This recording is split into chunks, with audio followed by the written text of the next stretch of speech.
There was a dream that was Rome. It shall be realized. How do you continue a story that has already reached a satisfying conclusion? Well, you can just play it safe and more or less retrace the same old steps.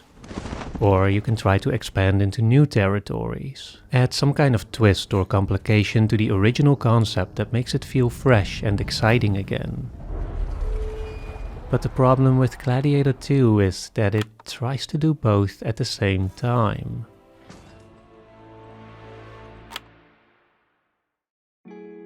To the movie's credit, I think that on paper the premise was actually quite interesting. We start out roughly the same. A man loses everything that was important to him because of an evil tyrant and sets out on a quest for personal vengeance and political justice. Use your rage in my service, then you will have his head.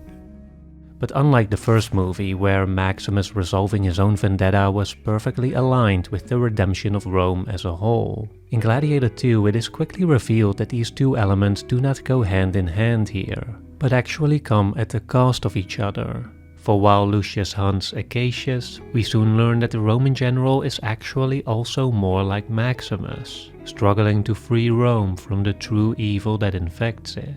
If I fight another campaign, it must be to depose them. In this sense, the movie almost literally breaks Maximus in two, tearing apart the once conjoined elements that made up his character, and pitting them against each other. It's a reversal of the original premise that, I think, carried enough promise for a different kind of story. But it was also always going to be a risky one, because what this new setup does sacrifice, almost immediately, is that singular investment that people had in the first movie, where you could fully align yourself with Maximus, you know, emotionally, morally, and politically, and more or less blindly trust that his motivations and actions were the right ones. Gladiator 2, however, does not allow for that same kind of uncritical investment. In fact, it is designed to make you actively question those same motivations and actions you were able to take for granted in the first movie. And if we want to be fair, I do believe we have to take that into account when judging this sequel. And so before I get into my arguments for why and how Gladiator 2 kind of fumbled its own potential, I want to be generous for a moment here, consider the good instead of jumping straight to the bad and the ugly. Because I don't believe this movie is entirely without value, and because amidst all the criticisms and the comparisons to the original, I don't think audiences have really had the chance to truly engage with it in its own right. So today let's do exactly that. This video was brought to you by Mubi, who were kind enough to let me see a really fascinating movie ahead of release. Stick around till the end to hear more about it and to receive a special offer that's available through my channel. The main reason I thought Gladiator 2's new premise was interesting was because it felt like a more accurate reflection of our current times. Right from the start, the movie captures the more general change of sentiment compared to 25 years ago. The dream of Rome has been forgotten, the opening line state. The fall of the great city is imminent. The original presented vaguely similar stakes, but here you really get the sense that it's not just reflecting the corruption and power-hungry villains that are plaguing our society, but also something more fundamental that has been broken, some deeper chaos that has seeped into our collective being. This city is diseased. It's a state of decay that has not just allowed harmful forces to flourish, but that also significantly complicated the path towards righteous ones. The aspiration towards heroism, towards meaningful action, purpose, and justice. For in Gladiator 2, righteous anger and righteous action are no longer the same. It paints a world in which rage has become somewhat of a misguided projectile, driven by skewed perceptions, willful ignorance, and a general lack of self-reflection. A misguided projectile that doesn't just miss its mark, but that actually strikes in places that will cause more damage to precisely that which we claim to want to preserve. Is this how Rome treats its heroes? And as for righteous action, here too we get a slightly different perspective than before. In both movies, the straightforward plot against the emperors fails. But what's new in Gladiator 2 is that it didn't just break apart its main hero, but also its main villain. And by that I don't mean that we now have 2 emperors instead of 1. No, I think the twins together reflect only one part of the former Emperor Commodus. The other part we find in Maximus. Because this is what they believe in. Power. To elaborate, we must remember that in the original, Commodus was this classic shadow archetype in the Jungian tradition. A character with an unresolved weakness and an overcompensating aggressiveness. Am I not merciful? On the one hand, Commodus was insecure, erratic, and almost infantile in some ways, causing chaos through his indecisiveness, lack of vision, and frequent temper tantrums. This is the part that we now see encapsulated by the twin emperors, and which also captures the general image that Commodus's enemies, or the good guys in the first movie, had of him. Just an incompetent buffoon with too much power. And yet, it's because of this image that they also underestimated Commodus and eventually failed to outmaneuver him. Not so much because their image was incorrect, but rather because it was incomplete. For despite his obvious weaknesses, Commodus was also perceptive. He was conniving, and combined with his relentless will to power, there was a real danger here that everyone else overlooked. But the Emperor Claudius knew that they were up to something. He knew they were busy little bees. And it's those qualities that we now find in Maximus, the man who, very much like Commodus, was wronged by Marcus Aurelius and who has since lived in a pathological tension with that wrongdoing, at once trying to become unlike his despised father figure while simultaneously maintaining him as some kind of corrupted anchoring point for all of his actions. I have made myself unlike your father. Maximus makes explicit this other, arguably more dangerous end of the shadow. He is deliberate, clever, and methodical, and because the twin emperors have a certain theatricality that grabs everyone's attention, he can move largely unseen towards his true purpose, which is not just to incite chaos, but rather to utilize it to establish a new, more totalitarian order, to transform a temporary civil unrest into a permanent state of misery. Everything has brought us full circle. You sent me away, and yet fate brought me back to the very ground where he died. And so, if we bring this all together, there forms a picture that is remarkably distinct from the first movie.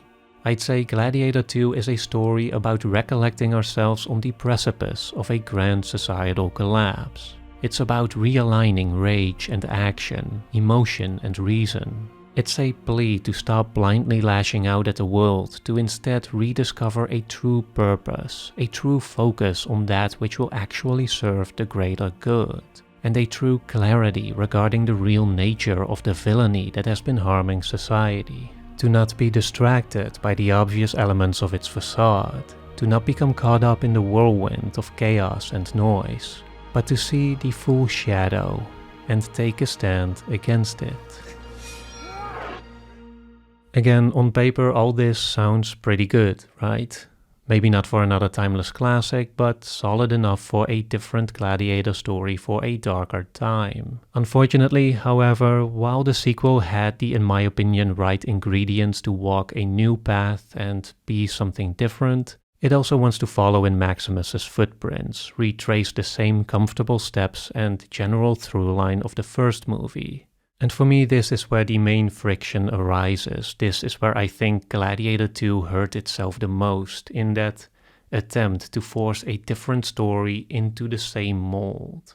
It's an issue that is hard to point out clearly and distinctively, as it sits at the very foundation from which it indirectly affects all the more surface layer aspects of the movie, but I think they are most revealing in the setup of Lucius and his subsequent progression throughout the story.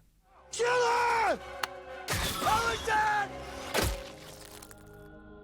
Lucius's main quest starts out as one of vengeance after his wife is killed. It's an obvious echo of the original, but it doesn't quite have the same effect here.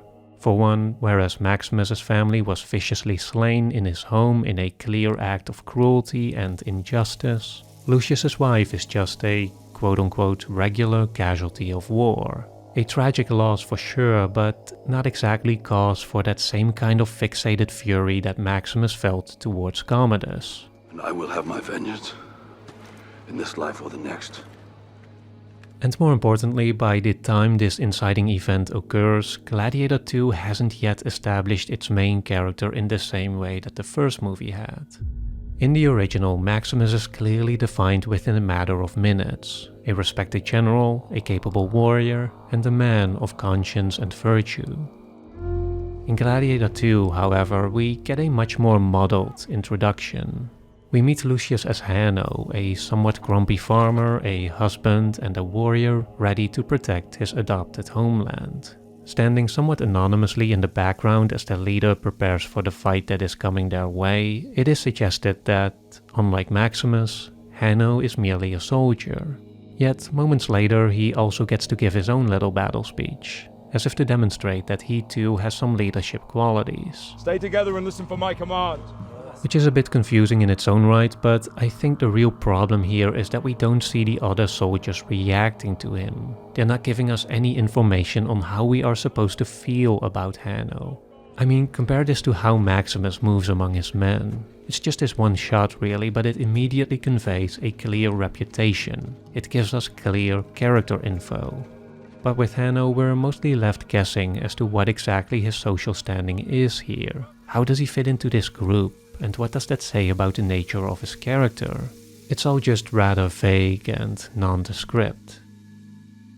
Of course, one important element here is the backstory of Hanno's true identity as Lucius, which for some reason is played as a mystery that we don't learn about until later in the movie.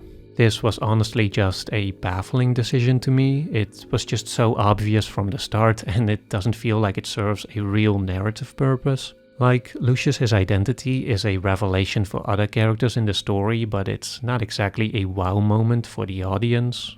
And by keeping that secret, the movie's introduction creates an even greater distance between us and the main hero, making it even more difficult for us to get a sense of who this Lucius guy is and connect to his character. It makes me wonder what the movie would have been like if we were actually on the same page as Lucius right from the beginning. If in a brief prologue we immediately got to see his exile from Rome, the perceived betrayal from his mother, and the general failure of the Roman politicians to restore peace and order. I think that way we would have understood his character much better right away. Would have been immediately connected to his anger, to that rage that is supposedly pouring out of him. Rage pours out of you. Not just in reaction to his wife's death, not in the same way that Maximus felt it, but in his own way. A way that is signifying that deeper frustration with Rome. A way that would have more clearly served his own story. And this leads into the second issue, which is the problem of progression and, more specifically, with the way Gladiator 2 uses its action and spectacle to progress Lucius's character and the story in general. A few years ago I made a video about how Gladiator tells a meaningful story not just through the outcome of its violent spectacle, but also specifically through the how of it. I still believe it might be one of the best action movies ever, purely for this achievement. That complete integration of the performance of the action and the excitement of the spectacle into the character building, narrative development, and thematic progression. In Gladiator, every fight in the arena was more than a means to get to the next plot point. It was also a revelation on its own. At every step there's a clear sense not just of what Maximus is achieving, but also of how he's doing it. The way he's using his specific skills as a general to play with the crowd, subverting their expectations to redefine the very meaning of his own spectacle, transforming it from mindless entertainment made to subdue the crowd into a vehicle for revolution. There's just nothing quite like it, which the sequel, unfortunately, also makes painfully clear. Aside from the lackluster CGI monkeys, I think that the first arena fight that Lucius enters into is actually pretty good. Which one is interesting? At least in the sense that it reveals something distinctive about his character, something that sets him apart from Maximus and that serves the story of this sequel quite well. For what we see here is a man reduced to his animal instincts, a man truly driven by that more primal rage and fury. It is a revelation of that deeper anger that has been simmering deep within Lucius for many, many years, and that is now being brought to the surface. I still believe we should have gotten a clearer sense of these traits in the introduction, but nevertheless, at this point, which is also where we are introduced to Acacius' true character and therefore the complication in Lucius' quest for vengeance, I felt the movie was finally getting on track to tell its own story and to establish Lucius as his own distinctive character. I know this one. He eats monkeys. But unfortunately, in the arena fights that follow, that usage of action and spectacle gets a little wobbly. I was originally going to argue here that there wasn't anything meaningful about them at all, that Lucius just randomly fights a rhino and steers a boat, neither of which allow him to display any unique skills or character traits that would make him stand out from the other gladiators. But upon closer study, I realized that I was wrong and that there actually is an argument to be made about how each battle does serve some character building and thematic progression. The rhino presents another animal, another vessel of the kind of primal rage that Lucius has been driven by. But whereas the first fight against the monkeys established the power of that rage, this second one displays its limitations, demonstrates how Lucius needs more than fury. He also needs his wits. For as we see, instinct alone is easily blinded, easily misdirected, and therefore vulnerable to defeat. As for the naval battle sequence, at first I thought it was flawed because the movie hadn't established that Lucius has any seafaring skills whatsoever that he could use to turn the battle to his advantage. But now I'm thinking that may have been exactly the point, and that, if anything, the movie should have more explicitly emphasized how Lucius was out of his depth here. For I don't think it's a coincidence that the sequence visually echoes the opening in which Acacius leads a naval fleet against the North African city. If we consider how Lucius' character arc is one in which he has to sort of integrate the qualities that Acacius embodies in order to restore the Maximus archetype in its fullness, then this battle is arguably the first real movement towards that integration, like he's already stepping into Acacius' shoes without even realizing it. Stay together and pull as one, yes? Yes! Yes! Having said that, while these interpretations provide some meaning to the action and some progress to Lucius' character, when looking at the actual execution of these scenes, there is one major issue here, which is that Lucius never actually earns this progression during the actual arena battles themselves.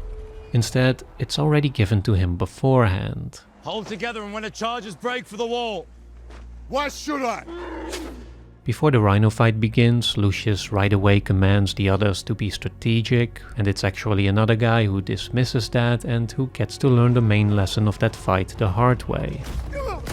And the day before the naval battle, Lucius' friend affirms that Lucius already is a leader figure. Your men will lead you to lead them tomorrow.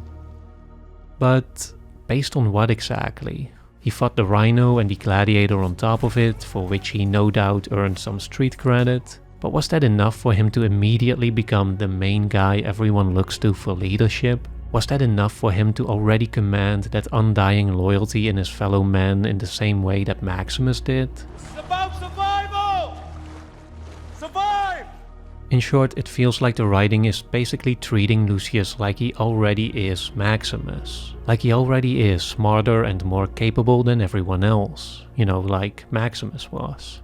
But the reason this worked for the original but not for this sequel, and this is where I think the movie most clearly betrays that deeper problem in the foundation, is that they set up for Lucius to have this transformative character arc, that he is supposed to be on this journey that will gradually evolve his skills, beliefs, and general inner self. But Maximus, on the other hand, had a flat character arc, meaning that he himself didn't really change, but rather that through his stability, he transformed the world and the people around him. Today I saw a slave become more powerful than the Emperor of Rome. And so in the original it made sense to have that scene where one gladiator ignores the main character's advice and pays a price for it. Because it's not Maximus, but those around him who were undergoing the real transformation, who were learning the real lessons. In the original it made sense that the other gladiators would become increasingly enamored by Maximus, because it was Maximus who brought new information, brought that transformative power into the arena, displaying his proficiency as a fighter, his tactical skills as a general, and his overall virtue and greatness of character as a man. All of which made it only natural that the others eventually came to embrace him as their leader. We wait here for you, Maximus. Straight on. But the sequel tries to have it both ways. It didn't want to give us a straightforward Maximus 2.0. Instead, it explicitly offered a character who is flawed, incomplete, and whose quest is soon complicated by a moral dilemma that demands him to change, to transform. But at the same time, it doesn't fully commit to that transformative character arc either. Because if that were the case, if the rhino fight for example was supposed to show Lucius the limitations of rage, then shouldn't he have discovered that for himself when faced with the actual animal? And if the naval battle was meant to symbolize how Lucius is starting to integrate Acacius, that instinct for deliberate and righteous action, then shouldn't he have earned that during the actual fighting? Like, if they had shown clearly how Lucius picked up new skills or insights along the way, shown clearly how each time he came out of the arena differently from how he went in, wouldn't that have made more believable the change in his social standing among the other men, and more natural his progression from a soldier driven by rage into someone who's shaping up into a true leader? But no, the movie insists on handing out its rewards beforehand because that was Gladiator 1. That was the movie where the city of Rome reacted to the way its grand hero stepped into the arena, not the way he came out of it.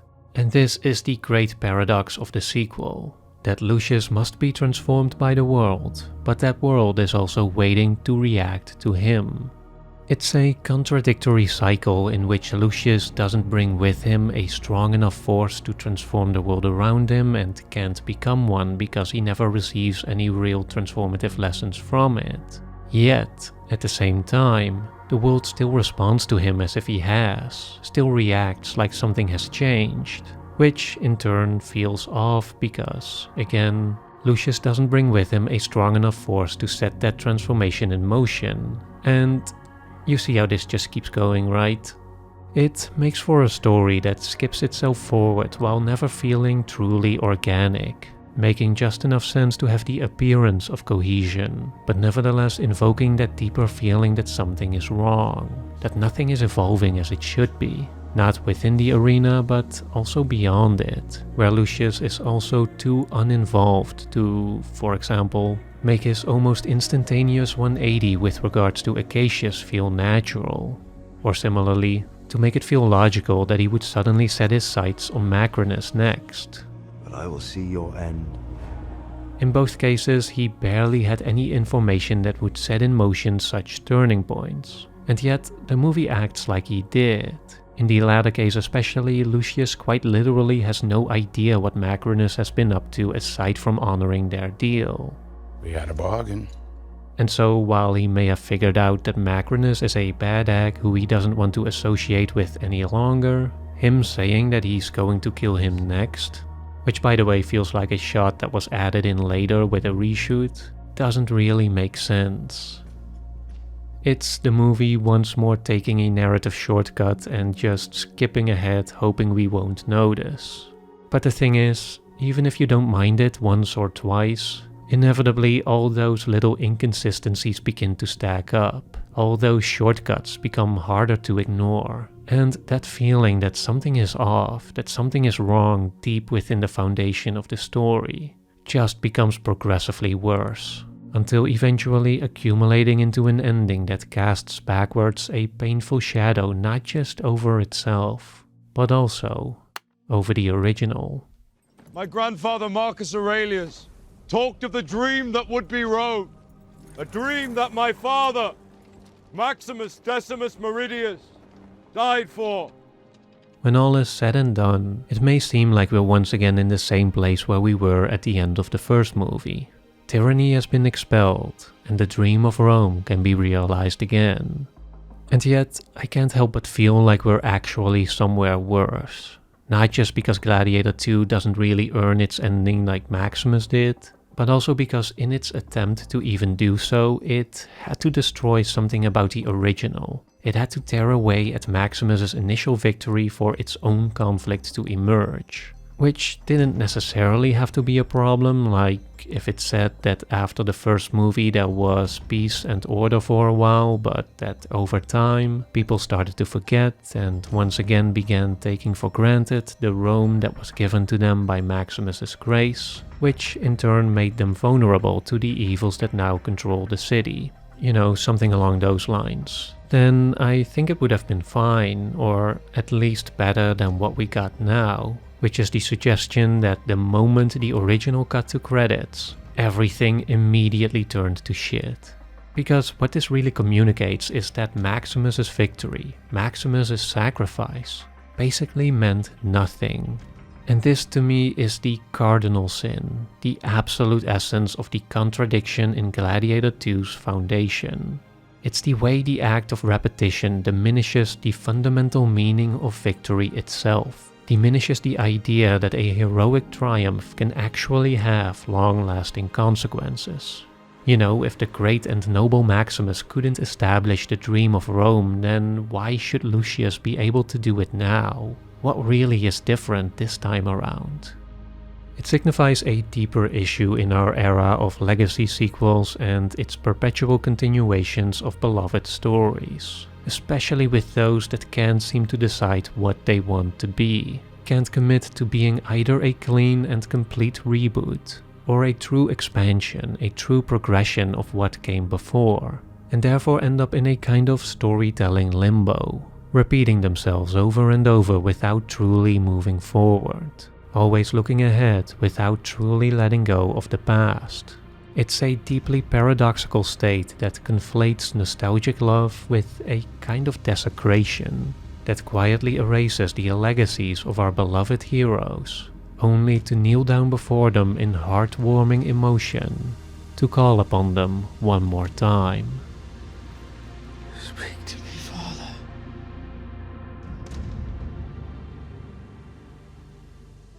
There is another way to creatively retell a beloved story, which is to bring it into another medium, and this is exactly what the creators of Grand Theft Hamlet did. Welcome, ladies and gentlemen, to Grand Theft Hamlet. Or at least it's what they tried to do. Oh, they got me. Grand Theft Hamlet is an attempted retelling of Shakespeare's Hamlet within the ultra-violent and chaotic world of GTA Online. It was made during the COVID lockdown by two out-of-work actors, and as such, it already feels like a fascinating encapsulation of the sort of psychology of that time, reflecting the boredom, the stress, and the search for meaning and connection. But more generally, I also just really liked the way it treats video games seriously as spaces for human interaction and storytelling. Personally, I have a lot of fond memories playing games with friends, and it was just so wonderful to see that reflected here. Anyways, Grand Theft Hamlet is streaming right now exclusively on Mubi, along with a vast library of other amazing movies from around the world. From timeless classics to modern masterpieces, there's no better place to explore the riches of cinema. And if you sign up using my personal link, that's mubi.com/likestoriesofold, you'll be able to dive in right away with an extended free trial. That's 30 days of great cinema for free with mubi.com/likestoriesofold.